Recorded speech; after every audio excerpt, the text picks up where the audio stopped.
Hey, everybody, welcome back for another episode of The Overlay, a poker podcast brought to you by CCG Poker, the #1 charity poker location in the state of Illinois. The whole state. Nice. We're just taking over the whole state. The whole state. Hey, Brando, Might as well just say the whole Midwest, really. Yeah, fuck it. World. Galaxy. What's after Galaxy? Universe? Universe, yeah. Universe seems like arbitrarily big. I feel like Galaxy just, it's like a better terminology. At least you can measure it. If I could measure a galaxy. Never mind. I'm not even going to make a measurement joke. Yeah. I've matured now. We are only 45 seconds in, so there might still be 8 people listening. So right. Wait till later in the show. We'll start out by saying we're sorry we've been gone for the last 2 months. It's been busy. Things have been busy for Brandon and I in the charity poker world, and just in general, things have been going on. Summer's always tough. But we did cliffhang for the last 2 months of our secrets. Did we cliffhang? Yeah, we did, because I think in the last episode, which was about the bad beats in our WSOP trip to Vegas. Oh, so we just both busted the 10Ks and just ghosted. Yeah, they just snap quit for 2 months. That's kind of awesome. It's kind of right awesome and what we would do. Also kind of mean. So yeah, we apologize to the loyal podcast listeners, because I actually have no lying. I have had several people come up and be like, "Hey, we missed the podcast. Where's the podcast? When are you going to do another episode of the podcast? I'm all caught up. Like, you guys could do more episodes now." So we are going to try to be better in this fall, because lots of different things happening. My kids are back in school. The golf season is almost over. There's no more summer Vegas to kind of nurse. Those wounds are basically gone at this point. You're on to less. We're on to like better wounds. I'm on to more like available time in the office where we can discuss the poker world at large. And I think when we things are changing, and I'm excited to kind of do some different stuff with the podcast. And, we kind of got like a renewed energy. It's podcast 2.0. Post-COVID world of podcasting is a whole different thing. So it's great. Remember when we just started this on a whim 3 years ago? Just talking about the world? Just complaining about not playing poker? Yeah. Yeah. I will have to say, though, July we did have like 16 charity poker events. It was like every other day. Yeah, it was more than every other day. Done. Yeah, or is it 31 days? Yeah, I guess it was exactly a half an event over the over of half. Yeah, and then even August was super busy. So we've been busy. The CSOP kind of took over, which was awesome. It was a great turnout. I was very happy. 204 players in the CSOP Chicago Series of Poker main event, which was just this past weekend. So that was awesome. Almost to the point where we had to start doing what tournament directors do and start going, okay, we have a time limit on this. At what point do we have to fix this to make sure that it finishes in time? Right. Because the WSOP does for 120 to 150 or 160 people. That tournament's basically built for. Yeah. So 204. I mean, we're pushing the limits of what the structure is supposed to allow for. Right. And that happens at the WSOP when they're like, "Oh man, we were expecting 1,000 people and 2,500 showed up," and like they're pushing back. Which I talked about, right? Like they pushed back our 3:00 start for the PLO tournament, a $10,000 buy-in. They pushed it back from 2 to 3 because they had to use those tables and dealers to do whatever bounty tournament was going on before that. Like it's the same shit everywhere, which I love. Which brings us to our podcast of the day. At the end of the summer, right after the WSOP, Brandon and I leaked this idea of the secrets of, like, poker player secrets of Vegas during the WSOP. And I feel like this is a good one, and I'm sure people have put 2 and 2 together, but I kind of love this idea of how to get in on your best value tournament-wise when playing at the WSOP, because everybody wants to go to the WSOP and they want to play poker for 3 or 4 days or whatever it is, but it's pretty tough and difficult to play all of this big buy-ins at the WSOP unless you're Daniel Negreanu, right?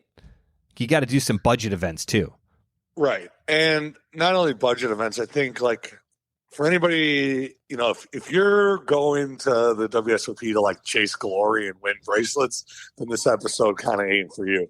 But like if you're going to the Vegas and the WSOP to win money, like 90 something percent of poker players are. Not that we're all not trying to win, but it's not like I played in the PLO, the 10K PLO. I wasn't going to try to win the first place prize. I mean, obviously that's on the docket and that's things that I want to do, but realistically, I would have been happy. Your scope is just to leave with more money than you showed up with. I wanted to cash and I wanted to make a good showing, and I've been perfectly happy for like a min cash of 17K. I'd have been like, that was awesome.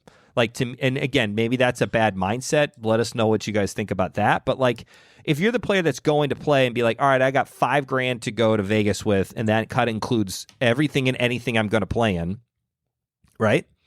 Maybe that's a higher budget than most people. Let's just say it's. No, but then just say 5K. Let's say 5K. You're making. You're taking your shot. This is your shot to stay for a week and make this mildly poker. I mean, in WSOP and poker terms, especially in 2023, 5K is. That's kind of why I picked it. Nothing crazy. Because it's kind of standard, I would say. You're going to probably play 2 1K events at the WSOP, and maybe that is a day 1A and a day 1B of the same like mystery bounty, which is what, like 1,100, 1,500, somewhere in that range. So that might include 2 bullets there. That's $3,000 of your 5. Now you got $2,000 left over. And it's like, all right, do I fire in like another like 1K, but like there might not be a 1K coming up for the WSOP? So what do you do at that point, Brandon? What do you start doing if the WSOP schedule is not conducive? Doesn't line up with your price point, which is like 1,000 is the top end of your range, which is a lot of players, and that's a perfectly fine range. If your top end is like a G-ball, where are you going to look for tournaments if the WSOP does not have a no-limit event for you to play in? Where are you going next? Well, that's the luxury of being in Vegas in July and in the June. Summer. It's great. There's just shit everywhere. There's tons of stuff going on. So, I mean, I would probably work my way down a little bit. Okay. Make sure there's nothing super juicy at like the Win. Okay, the Win. The Aria. What's the third big one? Venetian. Venetian. I feel like those are the big 3, and maybe I'm missing one, but like for poker player wise and poker series wise and poker tournaments wise, not cash games so much, but let's just focus on the tournament player right now. Win, Aria, and Venetian.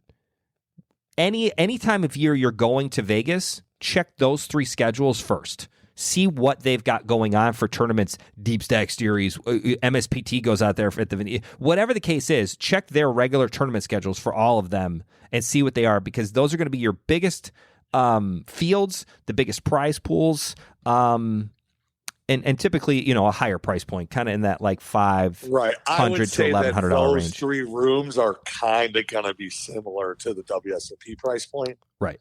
I mean, it's a step little down less from the players. Yeah, they're not going to have 10Ks. They're not going to have 10Ks, but like they're going to have. It's going to be 1100s and 3Ks and 800s. Correct. 800 is a nice price point that they offer.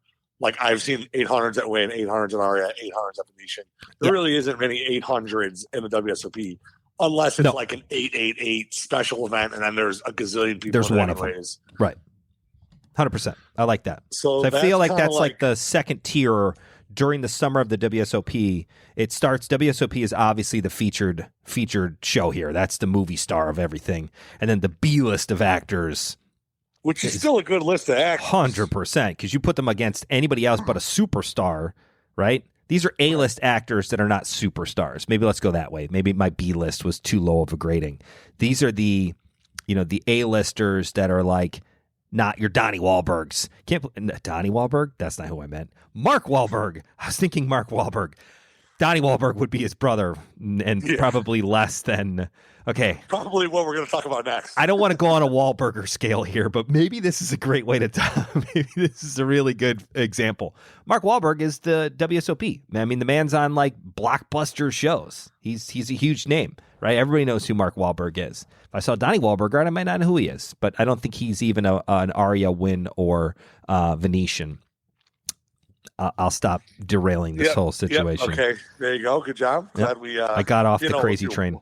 Whataburger is great. Whataburger's great. There's one at Bally's or the Horseshoe now in that little strip meth mall or whatever they call it. What do they call that spot? The little outdoor. Yeah, I don't know what it's meth mall. Yeah, something like that. Because it's a little weird. It's a little trashy. I don't mind trashy. I like trashy. Trashy sometimes makes me feel good. Yeah.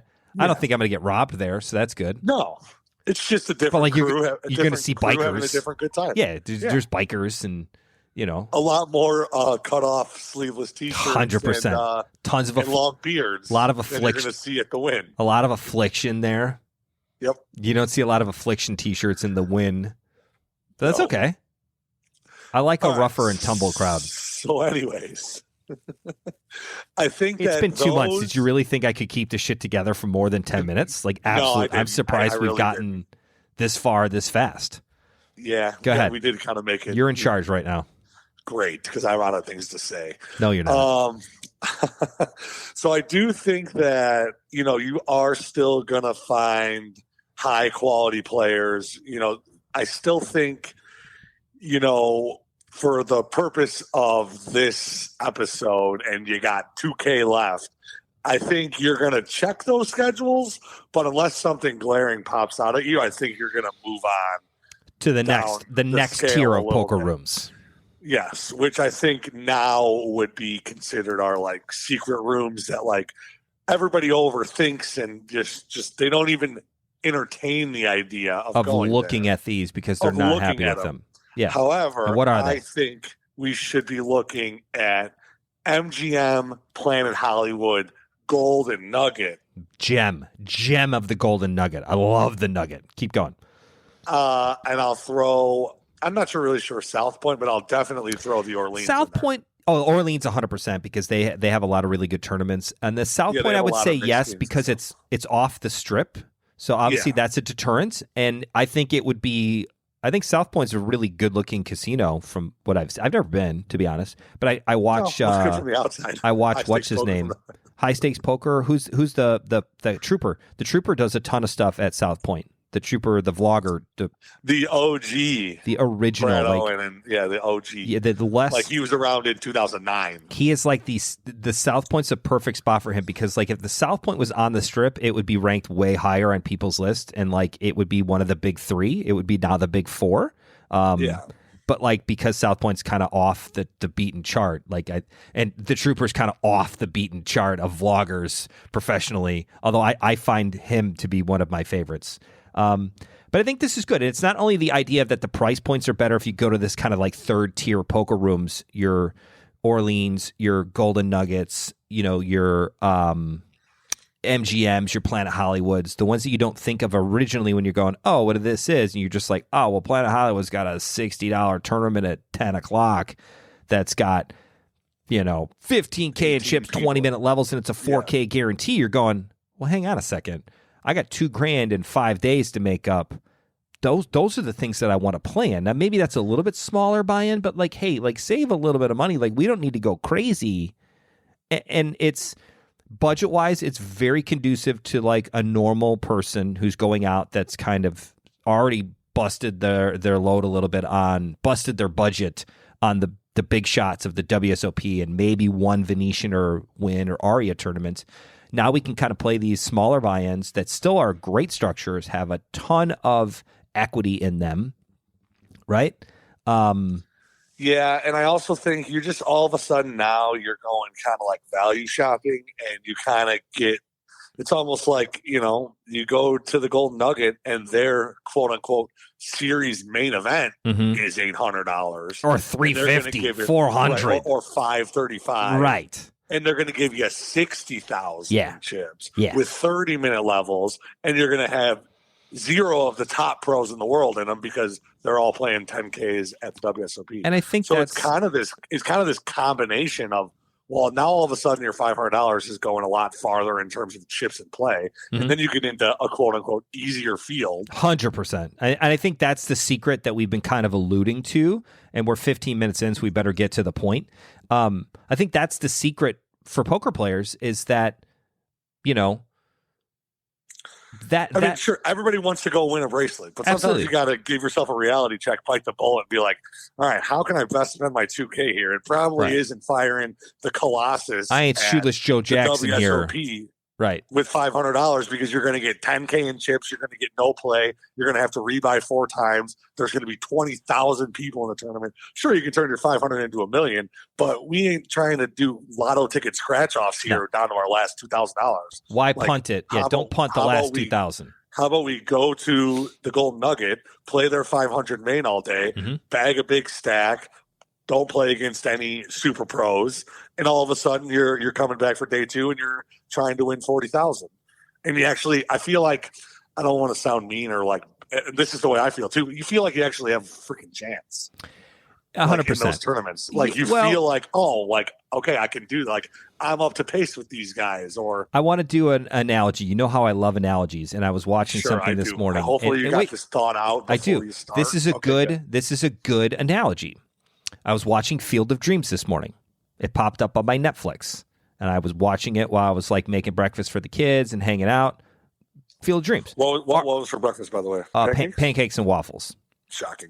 Yeah, and I make them with the Mrs. Butterworth. I still call it Mrs. Butterworth. I can't say Pearl River. I love Mrs. Butterworth. She'll be Mrs. Butterworth to the day I die. There are 2 things in this world. I don't care what they change. I'm going to call them that. I say Mrs. Butterworth's or Aunt Jemima. Aunt Jemima is who I'm thinking of. I say Aunt Jemima. I love both of them. I only eat Mrs. Butterworth's syrup, and I only eat Aunt Jemima waffle mix. It's the one that you have to like add an egg and milk and oil to. It's not just water. You got to do like it's not just pre-made. You got to pack. I mean, it's still pre-made mix, but like I got to add like real ingredients to it. I don't just add water to it. Like what am I? Yeah, the complete. We just I add don't do water. complete. Like, right. No. I draw the line at. I mean, I'm making boxed waffles here, but like I got to put a little. Put my own egg in I got to put a little extra work in here. So 2 things in this world that I always do. One. Aunt Jemima's waffle mix is now called Pearl River or something. Pearl mix. I can't say that shit. Really? Yeah, they took her away. Fucking COVID. And then I will never say Willis Tower. You will never hear me refer to the Sears Tower as Willis Tower. I will die saying the Sears Tower, and it is what it is. Either the world will end or my generation will die, and people will say Willis Tower, and that's fine. And it is what it is. It's just like for me, I'll never call it Guaranteed Rate Field. No. It's always just going to be U.S. Cellular. I changed it from Comiskey. Yeah, I know. I'm older than you, so I'm 10 years older. So I say Comiskey, and people are always like, I say Comiskey Park, and they're always like, what? I mean, I'm not saying Guaranteed Rate. I did make the one change and go from Comiskey to. I like the Cell. The Cell was a good name. I will get. Nice. I could have gotten on board with the Cell. That's a pretty cool name. Syllable, 2 syllables. Guaranteed Rate Field. What am I going to call it? The Rate? The Gar? That place where the fucking people play that. Anyways, Field of Dreams. This is how I'm going to relate this to poker. Field of Dreams. In Field of Dreams, we all know greatest baseball movie of all time. Top 3. I won't say the greatest, but probably my number 2 of baseball movies. You got like the Black Sox, right? It's about the 1919 White Sox that threw the World Series. It's gambling. This is a gambling podcast. This is great. It's all working together. You got your big names, right? You got your Shoeless Joes. Everybody knows who Shoeless Joe Jackson is. Ray Liotta. The man's amazing. He's really good. He's awesome, right? Then there are other members of the White Sox team that I probably don't know their names of, but they were the starting ones that threw the game, and they're famous and popular, right? And then what happens? Right. They got to bring other people out there. So then there's other guys out in heaven that are degenerate fucks that need to come to Iowa to play baseball because heaven won't really let them do the things that they want to do out on the field, ergo play in a poker tournament. And you got those guys. So that's kind of like the popular guys, you know, the famous players that you may or may not recognize. You know, it's like the Aries. You know, who's the guy who won his 15th bracelet the other day? 15 ring. Ari Engel. I didn't know that guy was famous. I played with him in like 3 tournaments, and then I saw him on Poker News. I was like, I know that guy. He's kind of famous, but I didn't know who he was. That's the tier levels going down. I feel like me and you and a lot of the CCG players can relate to the character in Field of Dreams, which is the doc, right? The doctor who gave his shot, gave it up, took on a real career, did real life stuff, had a family, did all of that stuff, and then in heaven he gets to go back and do it. I feel like that's what we are playing in the WSOP. Like, I want to go to the WSOP and I want to face a major leaguer. I want to face the Shoeless Joes of the world. I want to face the Daniel Negreanu's, and I want to look him in the eye and I want to fucking wink at him right before he's going to make a bet. Like, I fucking know something that you don't know, and then Daniel Negreanu's going to go, that guy just fucking wink at me, and then the dealer's gonna go, and then he's gonna fire a bet, and I'm gonna duck and fold, and then the very next time he fires a bet, what am I gonna do, Brando? I'm gonna fucking step up there, I'm gonna fucking wink at him again, and Daniel Negreanu's gonna go, what's this kid doing? You know, like that's that. I feel like we all want to have that experience, but we know damn well we're not Daniel Negreanu. We're not on that level. We're not there. We might be able to get one at bat and do okay and win or cash really high. But for the most part, we're doctors, we're lawyers, we're normal life people that are kind of living this dream for one tournament a year. Take it for what it is. Make it an experience. Get your wink in. Have a good at bat, and then go play at the Golden Nugget for a $200 $25K guarantee with 3 day ones where you can fire 4 bullets and not feel bad about it. And you're still playing where you're a higher caliber player and you're even getting guys that don't even qualify. You know what? Does that make sense? Yeah, it's almost just like you're fighting too many elements at the WSOP, right? It is. It's like it's a pipe you dream. already got pros everywhere. Mhm. You got high rake. You got, structures. Huge built, fields. Huge fields. You know, the average Which is a dollar deterrent. tournament is really kind of high. Yeah. Right. It's almost like there's too many people in here, you know, and the average dollar tournament size. So now you gotta pony up so much of your bankroll to play too long with a structure that's not built for you with people that are better than you. Right. It's like it's a tough sale. And I'm not saying don't do it. No, do Just it. like know that, take it for what it is. Like I go into you went into the 10K thinking that I'm gonna fucking cash, like this is great. I went in there like this is great and all. Like I know I'm outmatched, like I want to do it for the experience, but like it is what it is. Like whatever happens, I got it in good, that's all you can really do. But like you gotta take your shot every once in a while. We're not saying don't do that because obviously we did, but like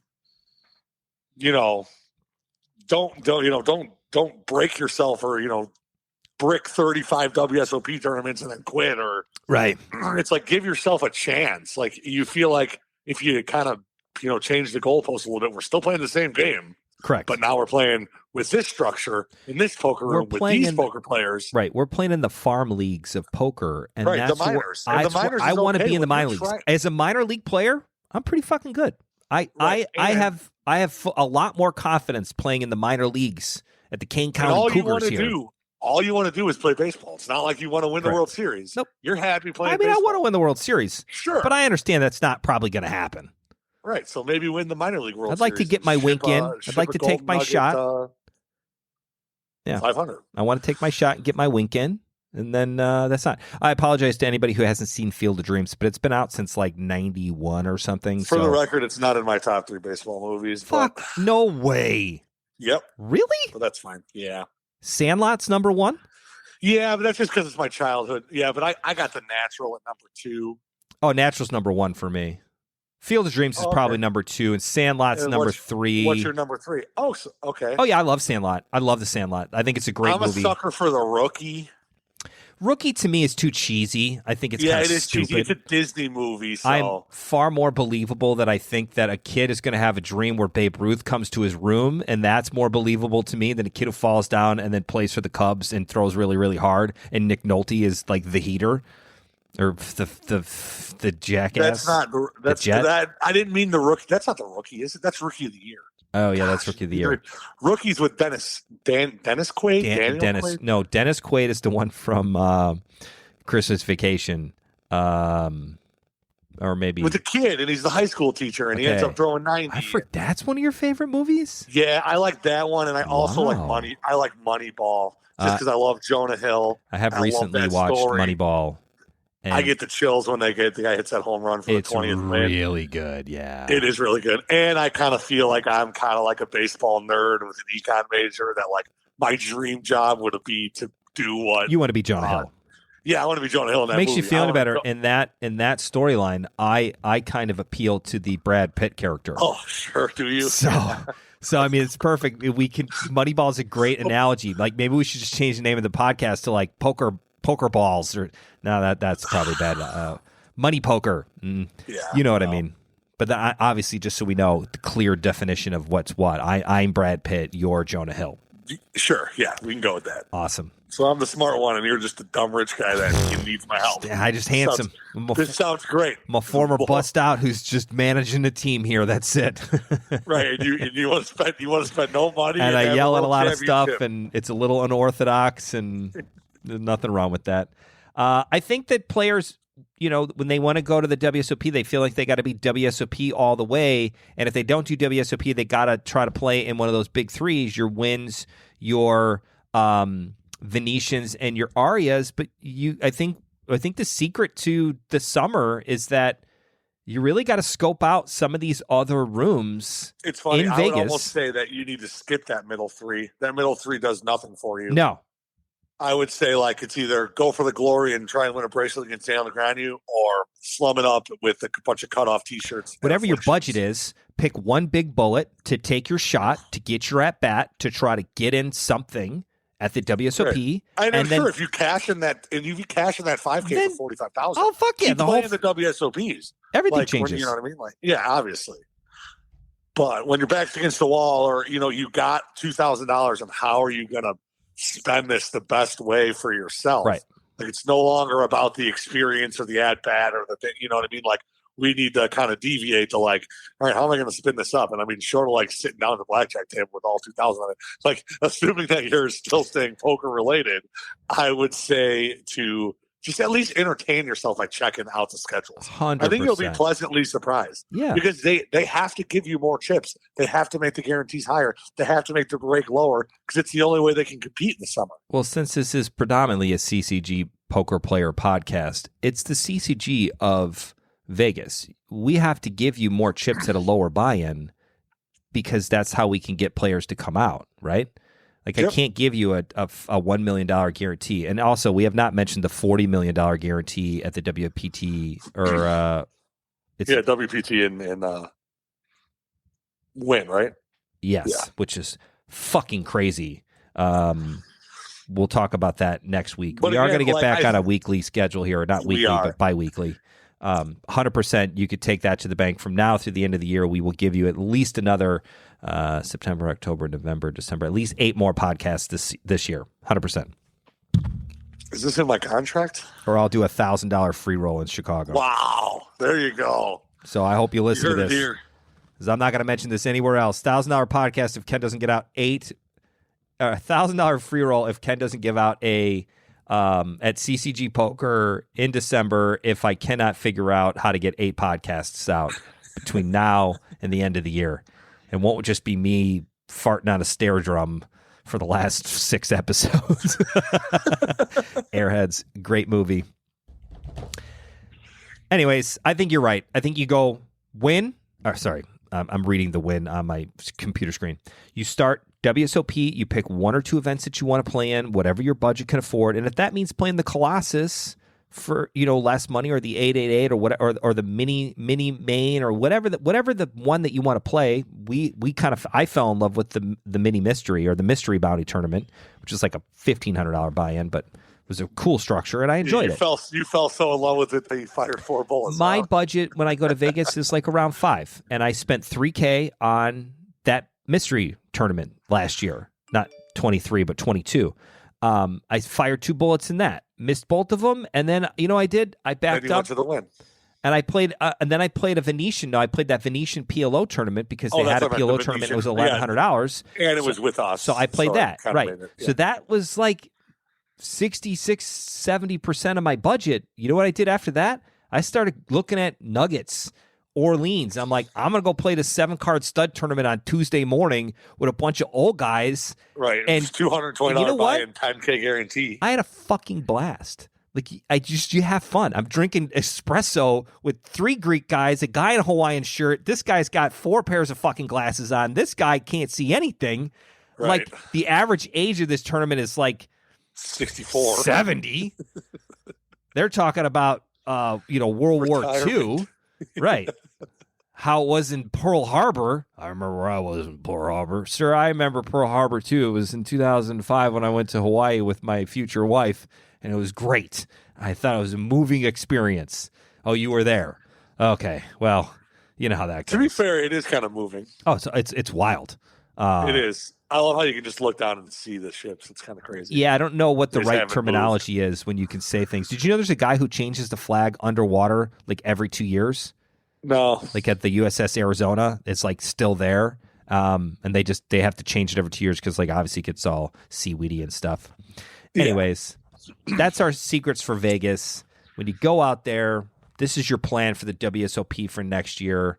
Brandon and I are going to try to follow suit, maybe switch it back up.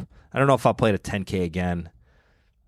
I kind of like the idea of doing this. I'd rather fire a couple more bullets in other spots. Yeah, see, like this is last thing. I know we got to go, but like I kind of have a bad mindset when it comes to tournament poker in Vegas. I just value my time there so much. Yeah. I don't want to be sitting in 12 hours worth of poker tournaments to min cash. Like that is what the Venetian, that's kind of really quick. What those middle guys do is they give you 1 day 1100s to win 40,000. You know, it's kind of the middle. I'm in on that. WSOP, there's no 1 days. No. I'm a big fan of 1 days. Like I don't want to play 12 hours, bag up chips, come back day 2. It's what you want. Play 12 hours, bag up your chips. And then play 6 more hours all the way to turn my 1100 into 1700. Like that just seems like a lot when I'm in Vegas for 72 hours and I've just spent 20 hours next to people that smell and I don't even like. So that's my do it for the experience. Go into it doing so. I agree with you there, but you're right. The kind of ROI there for us econ people, that return on investment doesn't seem very fucking good when you could play an $1,100 at the Venetian and it might be a 2-day tournament because there's multiple day ones, but it's a 2-day tournament, meaning you play on Saturday, 1 day, and then you finish on Monday, and that's over. Right, and it's done. And it's an $1,100 buy-in. It's $40K to first, and there's fucking, I don't know, way less people in there that you got to fire through. The field's not nearly as strong as it is at the WSOP. I mean, you get the best players in the world at WSOP, and you're going to have a fraction of the best players in the world who are bust-outs like the rest of us playing in these smaller buy-in off. And then it's a trickle-down effect, and then you're going to even have less in the C-team secrets. Correct. At the MGM main event, how many chance cornets are there? Like, you know what? I'm going to skip the 10K PL. I'm going to skip the 10K at the WSOP, the 3K at the Win, the 1,600 at Aria, and go play the $500 at MGM main event. Yep. It's like you don't have many guys that want to skip over all those prestigious events because they're just in a different, league than us, and that's okay. Correct. Because we can still take our money and make money in the same game. It's all about making money. Right. I love it. Yep. Right. And December, when we're going to talk about that win, 40 million guaranteed. There's also a WSOP stop in like the Bahamas or like somewhere crazy. And it's almost like I would never go to those two things, but I would go to another spot that isn't those two places and see if that place is running a tournament series and go there.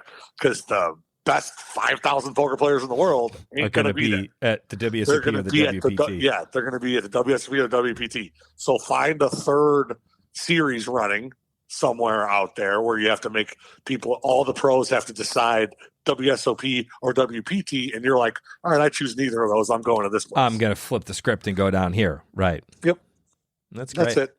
All right. Well, we're glad to be back for the overlay. We're excited to kind of give a lot more podcasts coming up. I'm excited to kind of do some new things. I've got some teasers out there. I've been trying to get some interviews with a couple of poker players and vloggers and, some different types of people. And hopefully we can get them on the podcast and, kind of go from there. Alan Kessler gave us a lot of interest in being on the podcast and then kind of fell off the earth. So I would still like to have him on, but it's those. He won another ring now. So. Those types of people, like I feel like we're going to try to reach out a little bit and have some fun. So I'm excited for it and looking forward to some more poker podcast stuff. And sign us off, Brando.